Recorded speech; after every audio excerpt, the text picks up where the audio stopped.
Good morning everyone, কেমন আছো সবাই? তো দেখতে পাচ্ছ কত সুন্দর প্রকৃতিটা আমাদের, ঠিক আছে। আমি ছাদে উঠছি, একটু এক্সারসাইজ করছি, এত ভিডিওটা করলাম যে এত সুন্দর আকাশটা, জাস্ট ওয়াও, তাই না গাইস?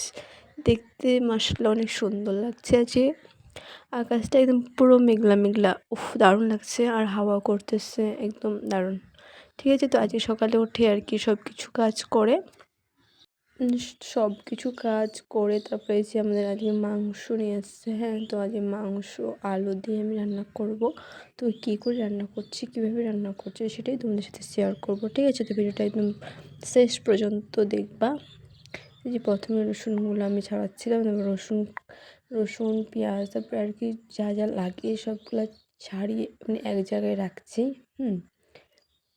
তো আমি যেহেতু একাই ভিডিওটা করছি, তো এখন আর কি সব কিছু কমপ্লিট করে মাংসটা একদম চাপাই দেবো।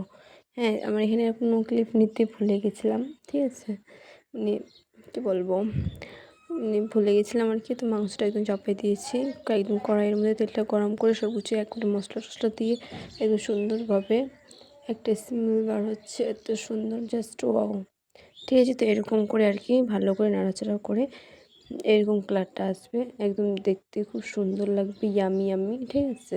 খুব লাল কালার, বেশি যারা কালো করে দেয় মাংসটা, না ওগুলো মাংস মানে একদম খেতে ভালো লাগে না, ঠিক আছে। তারপর মাংসটা হয়ে যাওয়ার পর এখানে আমি ডাল রান্না করব। তো ডালের জন্য এখানে ডাল, রসুন, কাঁচা লঙ্কা দিয়ে ভিজিয়ে রাখছি।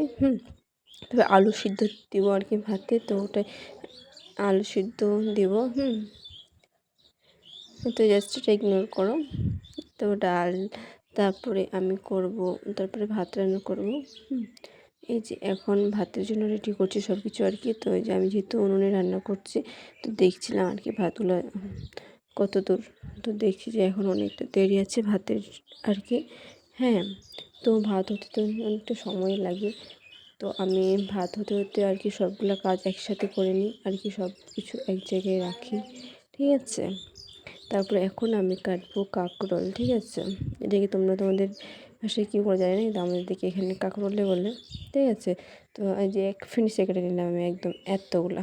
তো কাঁকরোলের মধ্যে কুচি কুচি করে আলু দেবো। হ্যাঁ, তো আলু আর কাঁকরোল দেবো, মানে খুব ভাজি করবো আর কি। আমার ভাজি খেতে ভীষণ ভালো লাগে। আগে আমি কাঁকরোল ভাজা খেতাম না, কিন্তু এখন রিসেন্টলি খাই, তো ভালো লাগে। তো বাড়িতে সবাই ভালো থেকো, দেখাবেন।